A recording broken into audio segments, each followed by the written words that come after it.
They came out with, they didn't have the energy in the last game. Obviously, they're more used to playing in the fanless arena than the opposing teams are. I like the Raptors here. They know what they're going to get. I like them to come out with the energy. Personally, first quarter, first half, full game for me, guys. I'll go official with the Raptors full game, -3.5. Both teams on the first half are back-to-back, but I do like the Raptors in this game to bounce back at the house in a sleepy type of game in this one, guys. The Hornets not hitting their three-point shots. They can get, they're very prone to get blown out. If they're hitting their shots, obviously they can win the game. Anything can happen, guys. Nothing's guaranteed. One unit as always. Don't go crazy on these games. Let's go over here to the streets of Washington, D.C. here, Teddy. I just had to let the people know that even when the capper is hot, they don't necessarily mean bet more, or you know what I'm saying? It just means let's keep it even, guys. Let's keep it even. But yes, I'm always trying to fucking win. But Teddy, we got the Clippers here versus the Wizards. Simply put, I had the Clippers written down as a lean. I can't bet the Wizards right now. They're 1-9 against the spread last 10 games, in a bit of a funk. I know they're due to get out, but simple, I'm not laying the points with them in this funk. They could get it done, but it's just a game that I'm staying away from. This Clippers are nothing for this better, Teddy.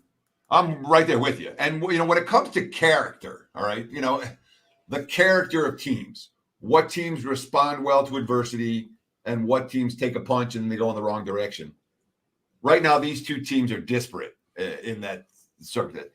The Clippers are taking punches every game and they're punching back, from a mental standpoint. Look, they're falling behind against everyone. We saw them do it against Denver. We saw them do it against Philly. We saw them do it against the Knicks. They're not a great team by any stretch of the imagination right now. But the effort is there for the Clips night in, night out. And they've responded really well to adversity. They're taking punches and punching back. Washington isn't. A week ago, it was MLK Day when the Wizards beat the 76ers, and I was watching that game, and I'm like, wow, Washington's ready to go on a run. They got everybody healthy. This team's about to make a move. And I made a big bet on them against the Nets in their next game, and they fell behind big, didn't play any defense, rallied late, didn't get the job done, lost. Followed up with a loss to the Raptors, followed up with a no-show loss to the Celtics, all on their home floor. Hard to trust Washington right now. They got their pieces back, but the chemistry isn't there for the Wizards. They're not a team I'm comfortable laying a price with. This Clips are pass for this better as well. Yeah, I'm right there with you. Obviously, it's counter narratives to the Wizards as well. I believe last game of a 7-game, 8-game homestand, they haven't been good. Maybe they need an environmental shift. Maybe they go on the road and start balling. But I must say, I don't necessarily like to fade a team when they've been at the house for a while. But maybe this is one spot. I mean, it is. If you do want to do it, you want to do it when the team hadn't been playing well at the house, and that's the Wizards. I'm not laying the 4.5, 5 points with them. Simply, they can win the game by double digits, but pre-game, I would not feel comfortable betting the Wizards tonight, guys. The only thing I'm saying, if I had to play this game, it's Clippers or nothing for me. I'm staying away from this one, guys. Let's go over here to the streets of Philadelphia here, the grimy streets of Philly, as I always say, Teddy. We got the Pelicans versus the 76ers. If you woke up this morning, you like the Sixers, you could have got them at -8.5. The line is up to 11 now. You won't have Josh Hart. You won't have Valanciunas. You won't have Devontae Graham in this game as well. The only way I could look at this game is an under. I always worry about 76ers motivation-wise. They may get Thibault back in this game. Don't be surprised you see an Embiid sit this game out. But I must say, we hadn't really been seeing it this much this year, Teddy, with Embiid looking like he's trying to really go for MVP. So we'll see if everyone plays for Philly in this one. I just see it to be the sleepy type of game. The Pelicans, they're obviously on the back-to-back. They're missing their best offensive guys. I think they'll try to play defense in this one. Heavy lean to the under in this one, Teddy. Yeah, I'm not going to get involved here. The Sixers, who for years we talked about Philly at home, bet against them every time they go on the road, but play on them at home. They're 10-10 straight up at home this year compared to 17-9 straight up on the road. All right, they're not a 500 team on this floor. And the quotes, Joel Embiid, it doesn't make sense, honestly. In the past, we used to drive off the support from the fans at home, and this year has been the opposite. I always try to play extremely well at home, but it seems, I don't know, on the road, it just seems to be we're more together on the road. Tobias Harris. At home, we obviously want to be our best on a nightly basis. So we know that we have to go locked in as well as be comfortable as a team. We just go out there and find our flow and our rhythm. There's a chance now to make up some ground. They still don't have Seth Curry. They still don't have Danny Green. They still don't have Shake Milton. They might have Thibault tonight, Matisse Thibault, who's a defensive difference maker for that team, which certainly goes to your under. But Philly's not a team I'm comfortable laying with this price at home right now. And the Pelicans, off a very satisfying win last night, are playing tonight without any of their key players. Hard to make a case for New Orleans. Easy pass. Yeah. And guys, Ingram is out again as well. I see somebody in the chat saying Ingram will play. He's ruled out, guys. So basically the whole starting five for the Pelicans out. They still have some ballers over there. Nikhil Alexander-Walker, Jose Alvarado came out big up there in Madison Square Garden. But I'm telling you guys, if the Pelicans are going to keep this game, it's going to be with defense. They'll still come in and play good D, but like the under is the only way I could look in that one. Not a super strong game. Let's go over here to the streets of Boston here, Teddy. We got the Kings versus the Celtics.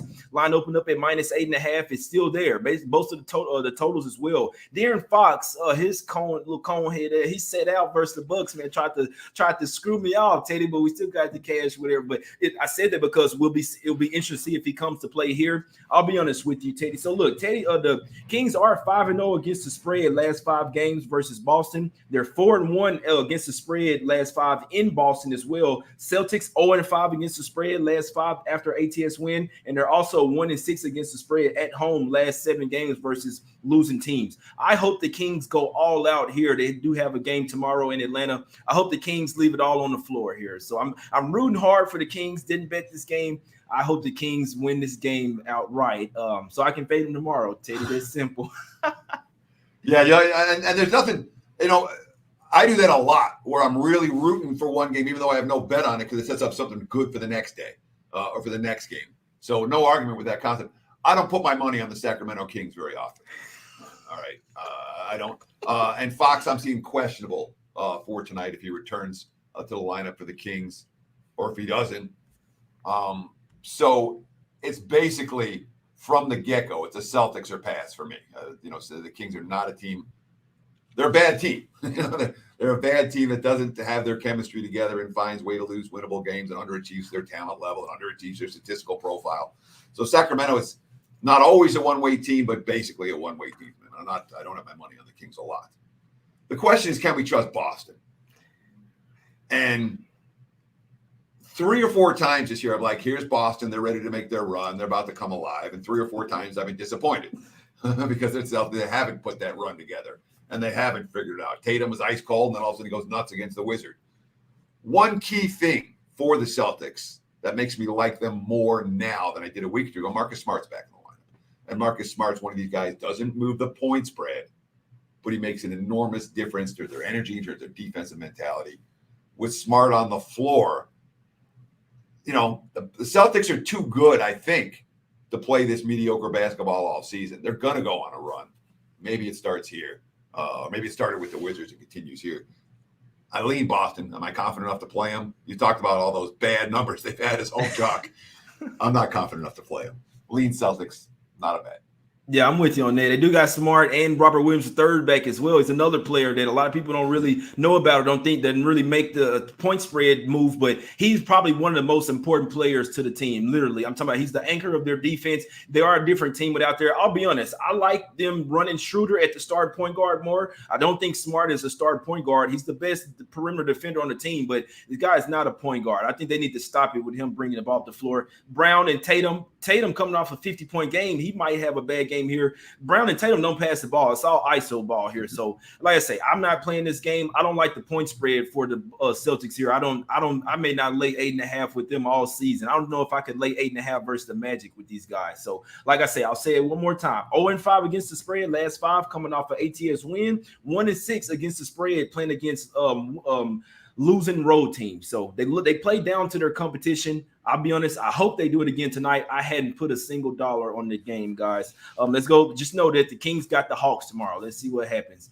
We got the Lakers versus the Nets here, Teddy. AD is probable in this game. We know it's a home game, so are the Nets going to eat the fine with Kyrie? I see that he's out, but they could, obviously, any game they could decide to play Kyrie, and then just the first game is actually just a warning, and then it's 1,000, 2,000, 3,000, 4,000 as he plays home games. So I always try to keep that in the back of my head.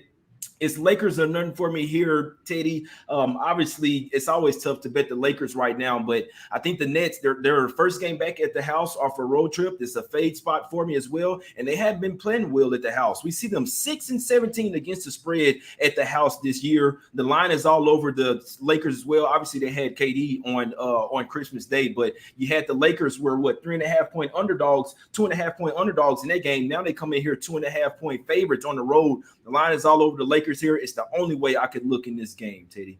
I mean, both these teams have been disasters for their backers. Two of the worst point spread teams in the league. Mm-hmm. Brooklyn at home, they're 2-6 straight up their last 8. The Lakers went 7-10 in 17 games without Anthony Davis, 2-5 their last 7. And losing to some bad, they got bombed in Denver. They lost that fourth quarter fade against the Pacers. They beat the Magic on this road trip. But it's not a Lakers team that's playing good ball. It's not a Nets team that's playing good ball right now. If I'm going to play this game, what does Anthony Davis immediately do? His first game back, what does he do? Protect the rim. He fixes some of the Lakers' defensive issues. Yeah, I mean, Lakers have played terrible defense in recent weeks. They really have. And even an out of sync, out of rhythm Anthony Davis gives them rim protection that they desperately need against a Brooklyn team that wants to take the ball to the hole. Impact from game one on the defensive end. Here's a Nets team that is coming off their single worst defensive game of the season. They have a season high 136 points, allowed 52% shooting to Minnesota. Steve Nash, you never find Steve Nash defensive quotes. There's one, I don't know if we gave enough to resistance, weren't into the body enough, didn't feel like our will or our force was felt defensively, whatever it was, we didn't have the juice down there tonight. Nash is talking defense. Lakers just got better on defense, and the total sitting at 227. Yeah, put me down for the under in Nets Lakers tonight. I like it. My guy Eric Jones in the chat as well. He likes it. He's telling me under right now. So, hey, I couldn't talk you off that one. Like you say, I'll be honest, guys. The Nets have the better defensive team here. They do, and it's crazy to say, but I know that they're missing like Darren Sharp, starting center Kessler Edwards. Some of these guys really come to play on defense here, but it's like I say, it's Lakers or none for me in this game. I'm staying away from the total. I do lean to that under with Teddy. Obviously, AD back in the lineup could throw things off a little bit, but their defense should immediately get better. This is one where I don't think the All-Star coming back in the lineup will mess things up. The Lakers are trash right now. They're trash without AD.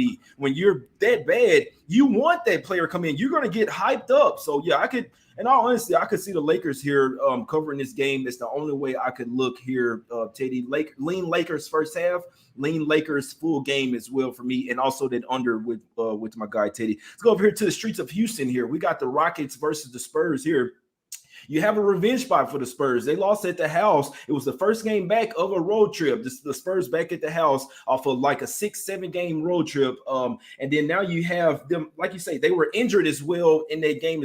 They didn't have Keldon Johnson played, but it was his first game back, still without Derek White. So there was the injured team. Now you catch the Rockets first game back at the house as well off a West Coast road trip. They're 0-2 straight up and against the spread with 3 days off rest. So they are rested team. But I mean, hey, the Rockets, do they really care about? They 3 days off and you're a millionaire. You play for the Rockets. What are you doing? Are you focused on basketball? Or are you going out partying, doing all this other shit? So the Spurs, the only way I could look in this. So I sprinkled a little something on it early this morning. It was at the 4.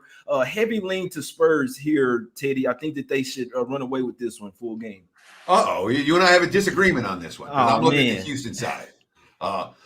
It just comes down to this. I don't want to lay points with San Antonio right now. They're not a good team. They're certainly not a good defensive team. When it comes to playing 48 minutes of basketball, I've watched a lot of Spurs. They don't play you get a good quarter. Sometimes you get a good half. I'm not seeing consistently 48 minutes of solid basketball for San Antonio. And Rockets are playing good, man. Houston has been a streak team all year. All right. They had that awful losing streak, and then they responded and they won 7 in a row. And they struggled again. And now they're on a bit of an uptick again. They have a successful road trip, a team that's feeling confident about themselves, covered 4 to 5, won 3 of those games.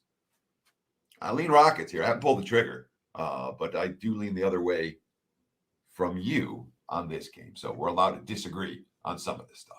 Yeah, and I couldn't talk you off. In all honesty, I'm seeing some sharp cappers this morning on the Rockets. It's just that me personally, I can't do it. Now, it's these two teams are only 3 wins away from each other. So, I mean, the Spurs, they know that they're likely not going to the playoffs. Could they tank this game? They very well could. But with this being a revenge spot, this being a kind of a tight series over the past few years or whatever, as far as this being the what am I trying to say here?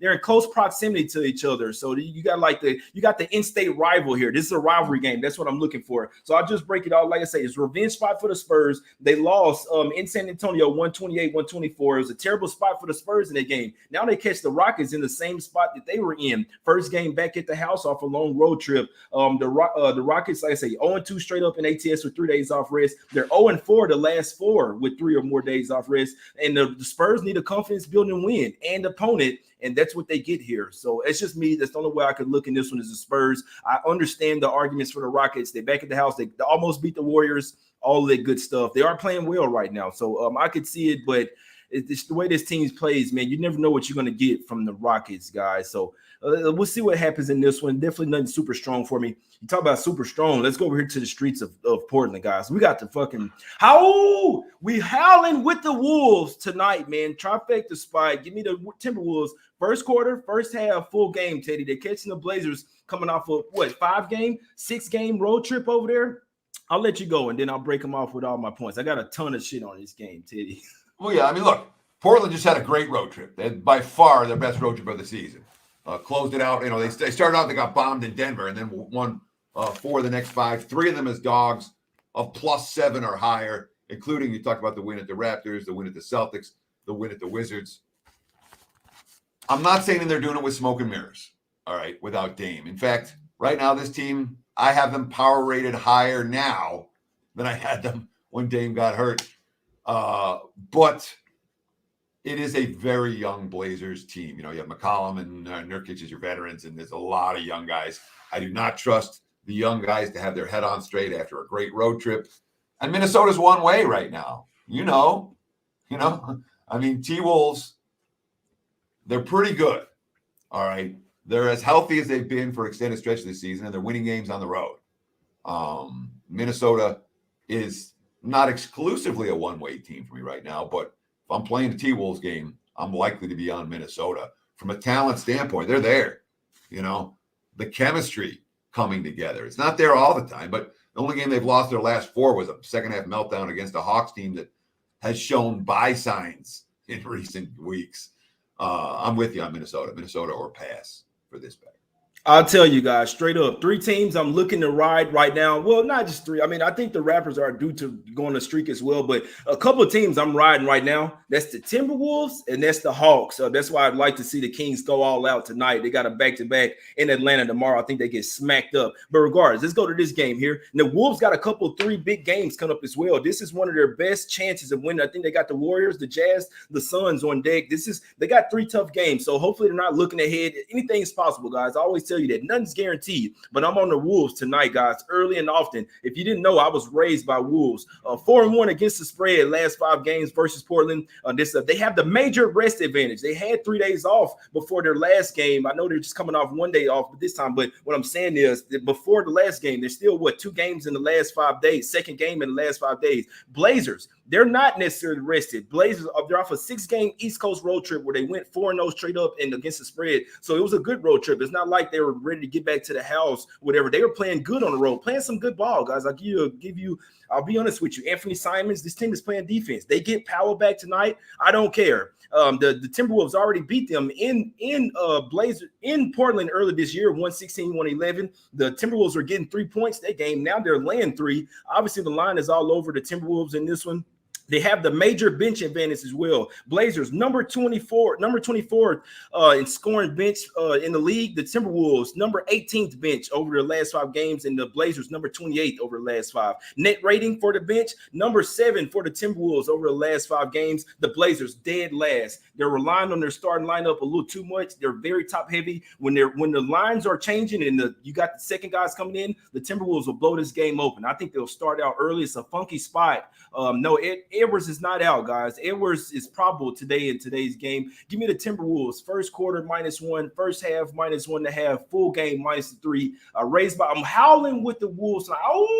And I think they get this done over the Blazers. They're due to come up. This Timberwolves team is about to get on the street, guys. Give me the Timmy's trifecta, Teddy. Anything else on this one? Ow!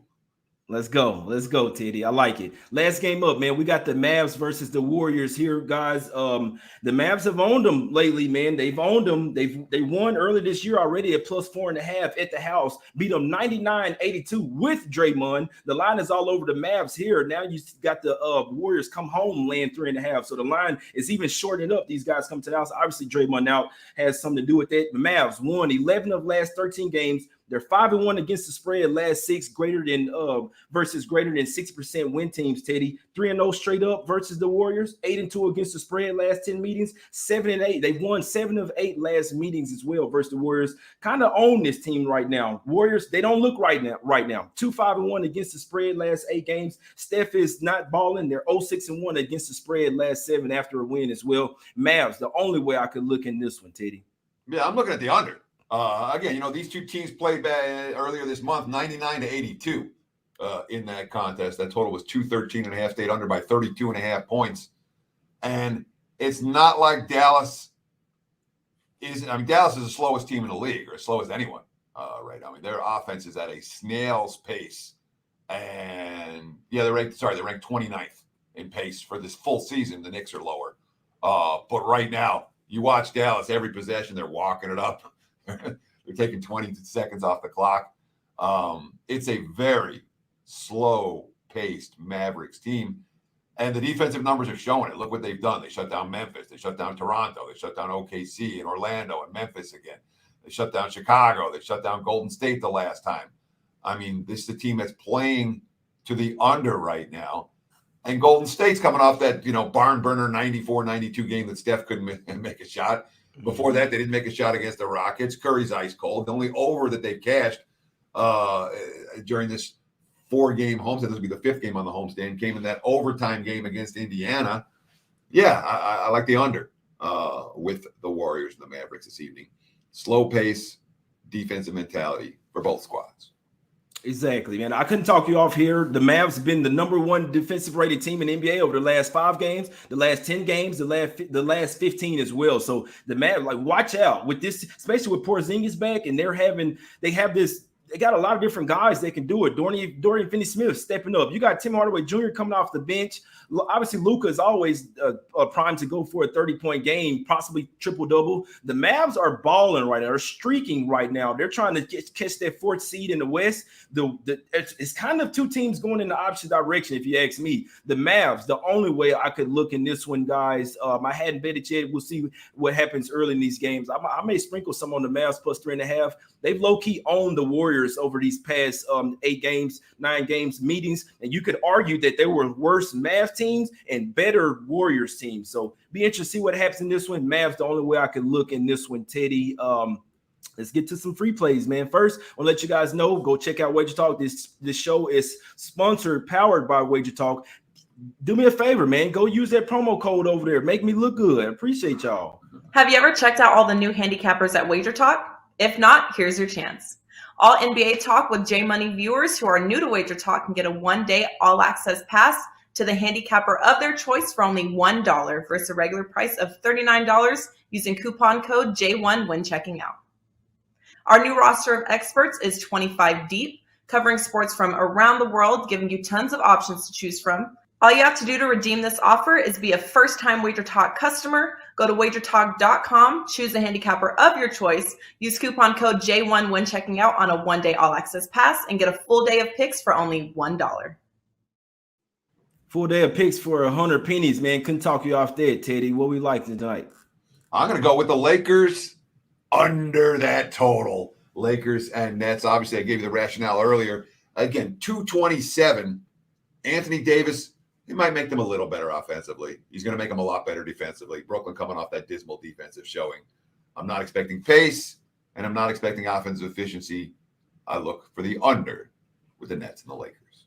Exactly. Yeah, that'll be even more, be even better without Kyrie out there as well. He's been scoring about 25 points a game. Him and Hart has been literally the main offense. I like that, Teddy. I might tell you on that, man. I like it. For me today, I rock with the Wolves, man. Like I say, I'll shelter personal bets with you guys. I don't want you guys to bet too much. I'm on Raptors and Wolves. Try to fake the spot. I'll go official with I don't give a damn, man. I'll go official with all of them. Raptors, first quarter, first half, full game. Timberwolves, first quarter, first half, full game. A couple of trifecta spots. I think we're going 6-0. Couldn't talk you out of Spurs. Couldn't talk you out of Lakers, first half or full game.